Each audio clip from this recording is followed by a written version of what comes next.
Of all the fights, you've had 50. Who would you say was your toughest opponent? You got guys that punch hard and hit hard, and you got guys that come out and win a few rounds. But nothing really was tough. Floyd fired the referee in the middle of the bout. He stops the bout. He's like, get the fuck out of here. Get out. Castillo got robbed. Max Kellerman is making his stance clear. Known for his sharp analytical mind, he didn't just offer a fresh perspective. He directly challenged one of the sport's most recognized figures, sparking a debate that's dividing fans and forcing everyone to reconsider what they thought they knew about boxing and its legends. Said Sugar Ray Robinson, how many wins he got? I said he got like over 150 wins. He stopped for a minute. He said, but who got more championship titles, me or him? I said, hold on, Floyd. He said, answer the question. I said, Floyd, there's more titles now than then. There was just one then. That's no fair. Answer the question. I said, okay, you. Do I not have 28 titles? And I was just like, I don't know. He said, oh, you're supposed to be the expert. But the reason why I said that is because there's minor and major titles. Who else greater than me? I said Henry Armstrong, Roberto Duran. He said, oh my God. He said, you said something about Pacquiao. Yeah, I said, I think you'll beat Pacquiao every day of the week, but I think he had a greater career. He said, you ain't think Pacquiao was on steroids? I said, he didn't fail any tests, Floyd. He said, look at me in my eyes. I can't say, man, he didn't fail. He said, oh man, you fake. I saw that as a initiation. This is what you about to get. Nobody's greater than Floyd. My thing is, he should feel that way, but you can't expect everybody to feel that you're the greatest, Floyd. He has been outspoken and unflinchingly direct in challenging Floyd Mayweather's legacy, making it clear that, in his view, there is a new undefeated king in the sport. Like, if you look at Floyd's resume, it's much deeper than Crawford's.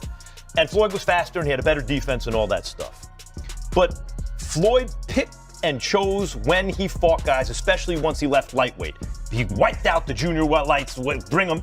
Lightweight, he jumps up to Jose Luis Castillo's first thing. A lot of people think he lost the first fight, then I didn't, but then he won the rematch. But once he left lightweight, he was careful about when he fought guys. So even though his resume is deeper with names, people remember, yeah, but he didn't want it with certain dudes at certain times.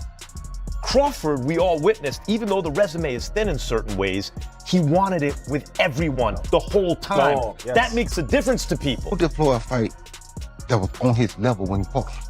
Only Canelo. That's it. Don't give me that stuff about the other guy that was going to prison. Cotto, an all-time great? No. Cotto's an all-time Puerto Rican great. You waited till Pacquiao got knocked out by Marquez before you fought him. If you'd have fought him 4 years ago, it'd have been something. Because both of y'all were here. We'd have found out who the best was. He fought Shane Mosley at 38 years old, and it still was a good fight while he left. Shane almost took him out at 38. He fought Oscar De La Hoya at an old age. My point is, you didn't do it the right way. You know that. Who else did you fight besides them best two names you can pull up? I'm just saying, Floyd never fought nobody that was of his equal. It all began with whispers, the kind that always follow a legend like Floyd Mayweather. Even in retirement, his shadow looms large over the sport, and every word he speaks carries enormous weight. Provided everyone unrealistic expectations. You could win every fight, basically never get hit, and make all the money. it's not going to work like that for the most part for everybody, you know? Like, it literally only went that way for one guy. I love Floyd, but it seems like everybody's afraid to have that O, to have a 1 or 2 where the O used to be. Ali follows.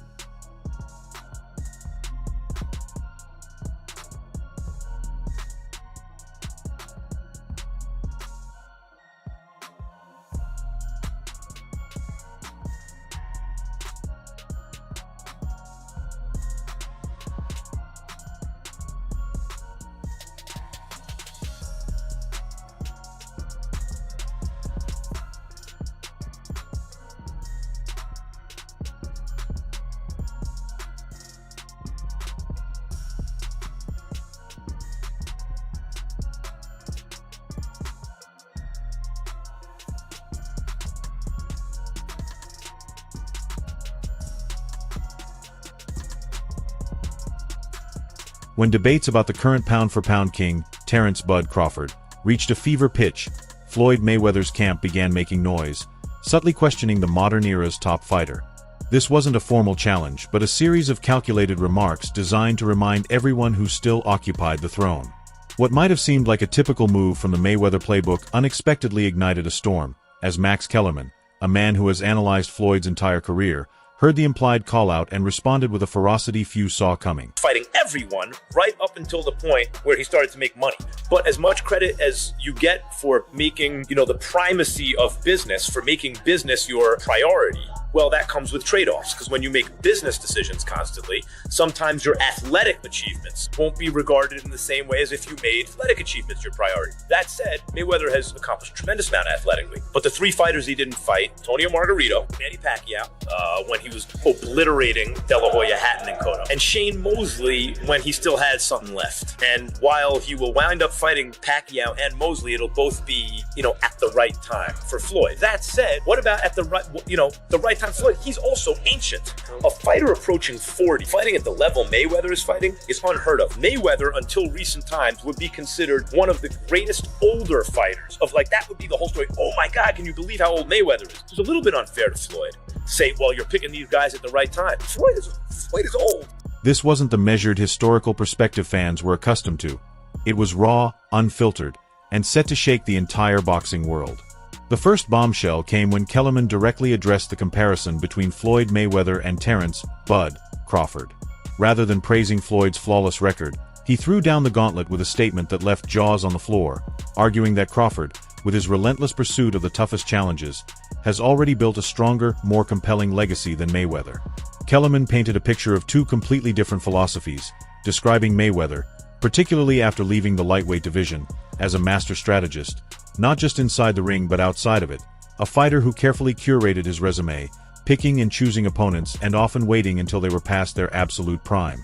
The Pacquiao you're describing, who knocked out Ricky Hatton, who YouTubed Ricky Hatton, turned YouTube into a verb, what he did to Ricky Hatton, and then destroyed Cotto, and before that, and then just the way he beat De La Hoya even before that, Well, De La Hoya was old, though. Sure, but Mayweather fought those guys basically at the same point in their career that Pacquiao did before them. Okay. And the reason that Mayweather-Pacquiao fight was hyped up to the extent that it was is that, boy, Mayweather's this all-time great, and Pacquiao is doing these guys even worse than Floyd is doing them.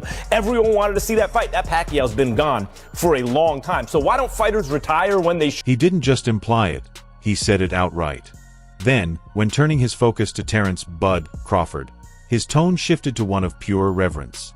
Kellerman spoke of Crawford as a throwback warrior, a fighter who actively sought out danger and craved every challenge, always wanting all the smoke, all the time. That's right. Wow. That's cheating. I love it. That is cheating. That's a heel turn. You the boss. That is heel. That's a heel turn. I love it. You do that fine. Now, here's the thing. Here's the thing. Roy at his peak, just remember this. If Roy would have retired after the Ruiz fight, he would have replaced Sugar Ray Robinson as the greatest fighter of all time. I agree. Right? I but agree. he didn't, and the rest of that stuff is in there, right? So I get it. But Roy at his peak, I think, had a higher peak than anyone on this list. I agree.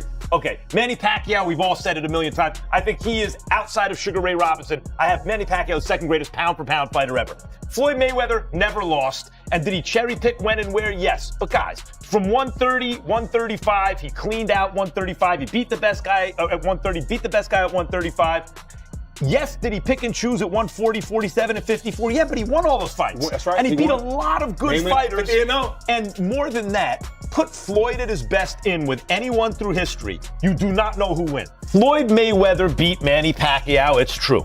Floyd is one of the top 10 greatest pound-for-pound fighters who ever lived. Tough to argue otherwise. But pound for pound, he can't be above Manny Pacquiao.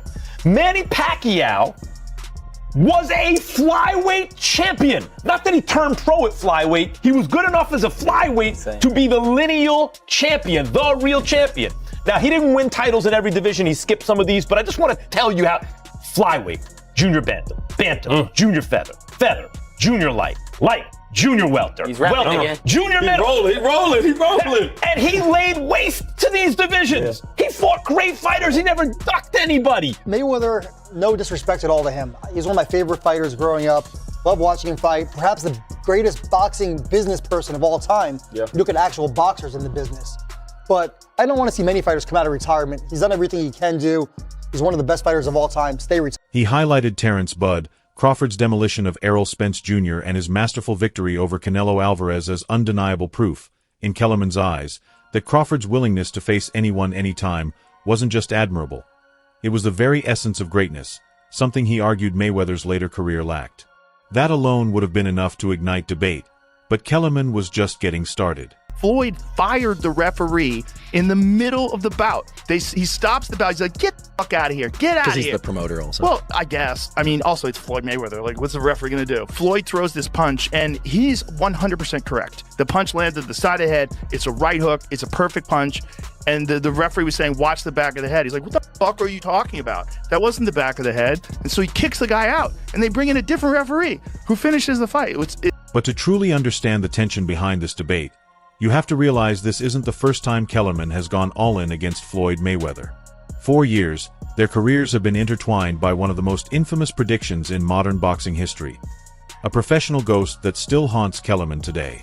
Long before the historic super fight with Manny Pacquiao, Kellerman was the loudest and most respected voice predicting Mayweather's imminent downfall.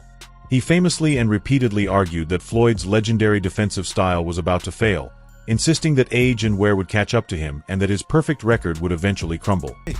Sugar Ray Robinson. #1. Yeah, and then pound for pound. See, Pacquiao he started as a flyweight champ.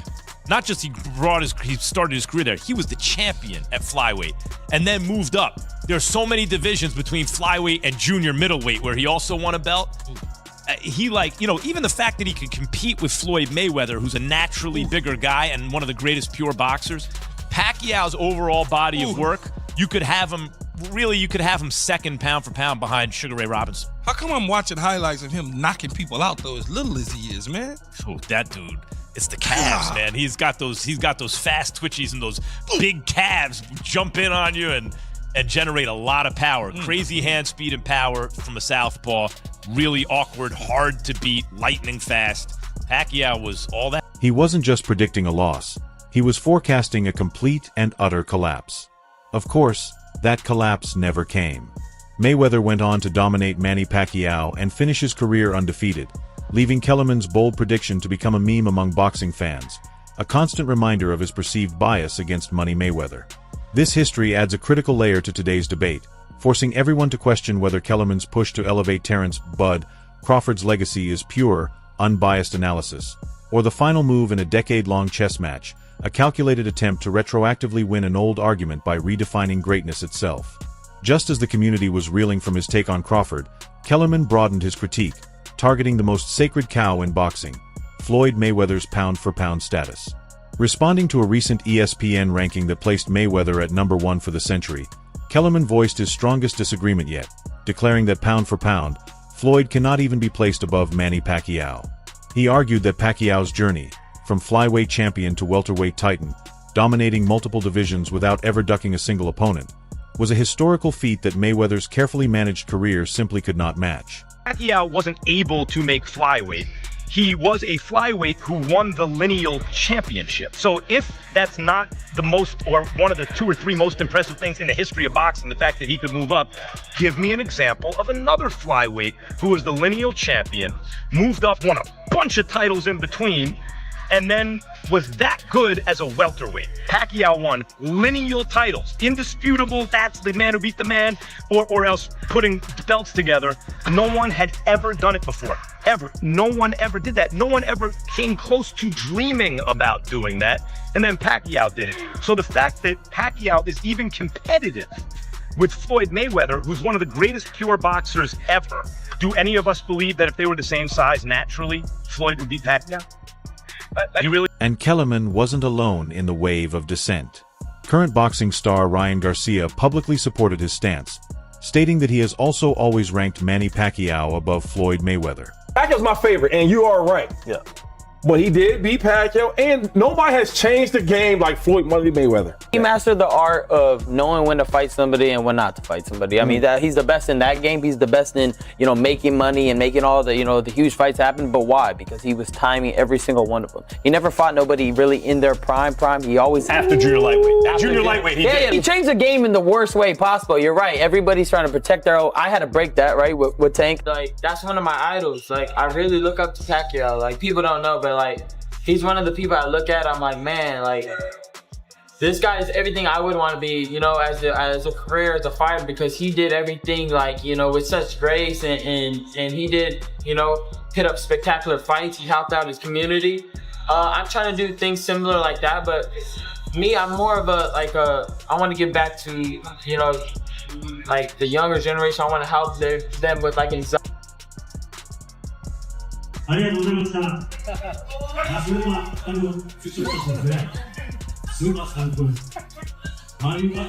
This backing from an active fighter added a new layer of credibility to Kellerman's argument, showing that the divide exists not just among fans but within the sport's elite circles.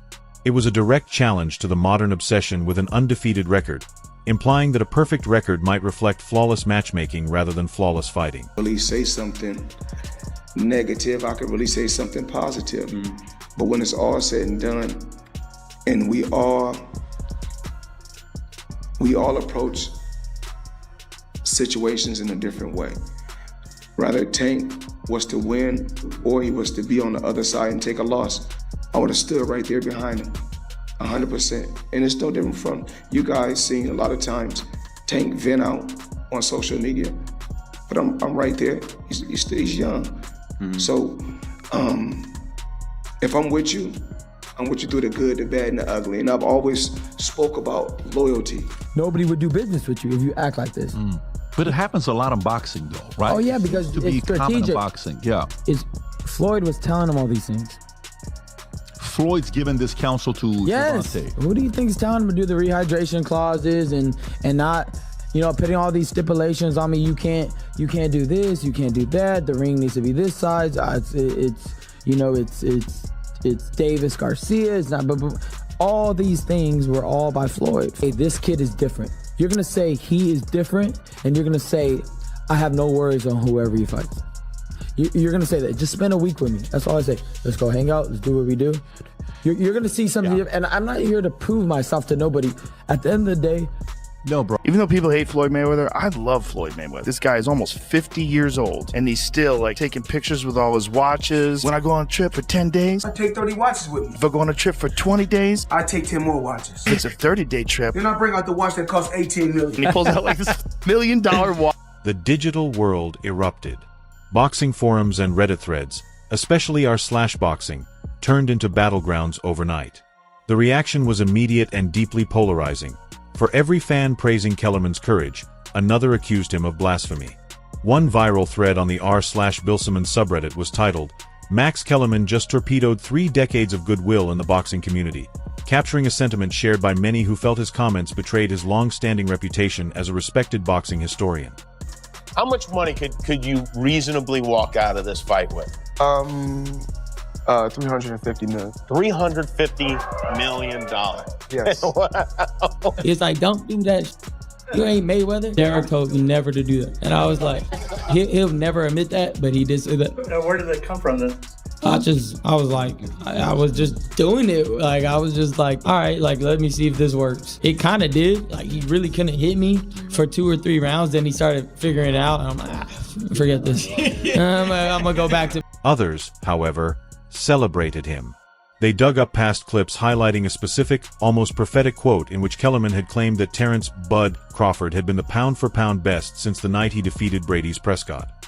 In retrospect, this showed that his stance wasn't merely a hot take. It was a deeply held conviction that had finally been validated by Crawford's recent victories. Great fights never take place, or they take place too late, like Floyd Mayweather and Manny Pacquiao. They fought too late. I mean, if that fight could have been arranged by Riyadh Season, they probably would have caught them both in their prime, and it would have been chaos. Yeah, Manny was done before that ever started. And he also had a blown shoulder going into the fight. Yeah. He needed shoulder surgery before the fight. And when you examine Floyd Mayweather's career, as Kellerman is now compelling everyone to do, critics inevitably point to one night where the entire Money Mayweather legacy nearly collapsed before it truly began. The date was April 20th, 2002, and the opponent was a rugged, relentless champion named Jose Luis Castillo. For 12 grueling rounds, many believe Castillo did the impossible. He outboxed Mayweather, bullied him, and seemed to inflict the greater damage, with even the unofficial HBO scorer, Harold Letterman, giving the fight to Castillo. Yet when the official scorecards were read, it was Mayweather's hand that was raised in a highly controversial unanimous decision. Of all the fights, you've had 50. Who would you say was your toughest opponent? You got guys that punch hard and hit hard, and you got guys that come out and win a few rounds, but nothing really was tough. I've been in a boxing gym and guys have given me great sparring and great work. They say ass whooping will humble you. I go home and say, you gotta tighten up, champ. Yeah. You gotta get it together, champ. And then sometimes I go home and say, is this for me? I make mistakes, but I strive every day to be a perfectionist. And we all know God only made one thing perfect, and that's my boxing record. While Floyd Mayweather would go on to win the rematch more convincingly, the shadow of that first fight has never disappeared. For Kellerman and other critics, it remains the ultimate asterisk on his perfect 50-0 record, serving as Exhibit A in the argument that Mayweather's flawless career has not been without extreme fortune, with judging that appeared to tilt in his favor. It leaves a persistent question. Is the 0 and 50 a symbol of untouchable greatness, or a reminder of the night the boxing world saw a blueprint to beat him, only for the scorecards to say otherwise? Of course, Kellerman wasn't speaking into a void. The moment his words went public, prominent voices in the sport were forced to respond. His longtime debate partner, Stephen A. Smith, was immediately drawn in, sparking their classic fiery back and forth. The conversation spread even wider, with fighters like Claressa Shields weighing in on Kellerman's other controversial claims about boxing history. It seemed as if every corner of the sport, from analysts to active champions, was pulled into the debate. Some sided with Floyd, citing his victories over legends as proof of supremacy, arguing Kellerman suffered from recency bias. Others began scrutinizing Mayweather's record more critically, placing greater weight on Terence "Bud" Crawford's undisputed championships across 2 weight classes. What was once a fringe opinion had now become a mainstream debate, raising a crucial question. Why now, after years of analyzing Mayweather's career with respect, is Kellerman so outspoken? I remember that fight like it was yesterday. I do, being a big Floyd Mayweather fan. Floyd didn't really perform well. Castillo was just making it very tough on him. And I remember after the fight, the CompuBox numbers, and I remember the stats, and Castillo landing more power shots. And I was like, uh-oh, because being a fan of Floyd, I was like, man, Castillo, he landed the more effective punches. Then they had total punches, and Castillo landed more there. Floyd Mayweather had one arm against Castillo, and he lost. He clearly lost that fight. Why the judges call it how they called it, that's just boxing. But he lost that fight, okay? And he should. That's what happens. He was injured. Castillo, one heck of a fighter, pressured him and beat him. He should have gotten the nod.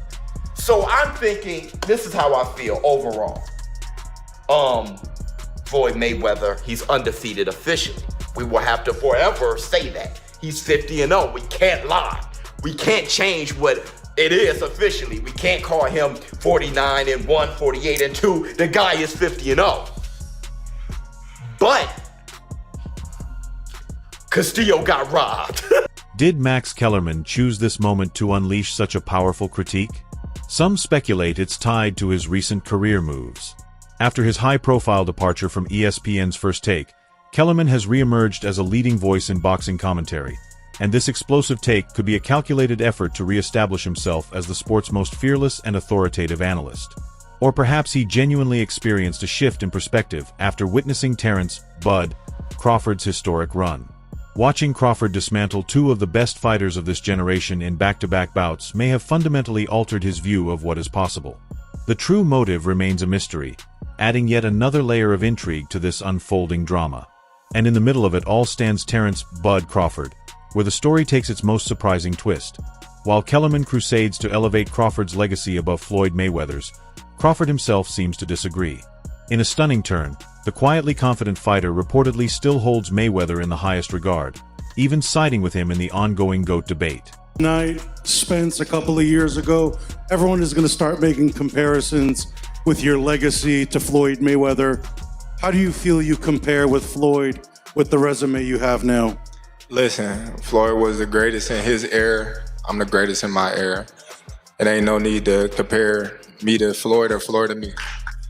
While Kellerman fuels the fire, even speculating about a fantasy mega fight between Terence "Bud" Crawford and a retired Floyd Mayweather to settle the score, Crawford's respect for the old guard remains unwavering. It's a fascinating, ironic conflict that complicates the entire narrative. Why would a fighter at the peak of his powers not embrace the crown being offered to him? It's either a testament to Mayweather's enduring influence or a strategic move by Crawford to remain above the fray. In the end, what Max Kellerman did was more than just share an opinion. The most shocking revelation isn't Kellerman's view, but the response of the very man he championed. The debate has evolved beyond a simple Mayweather versus Crawford comparison. It's now a complex triangle involving a passionate analyst, a legend's unblemished record, and a current king who may not even want the throne. This forces us to ask a deeper question. What does it mean when a fighter's own perception of greatness differs so sharply from that of his most vocal supporters? The sands of boxing history are shifting, and the story has never been more captivating. That's all for today's video. If you enjoyed it, be sure to leave a like, subscribe, and hit the bell icon so you never miss our upcoming videos. And don't forget to share your thoughts in the comments section. Stay tuned, and we'll catch you in the next video.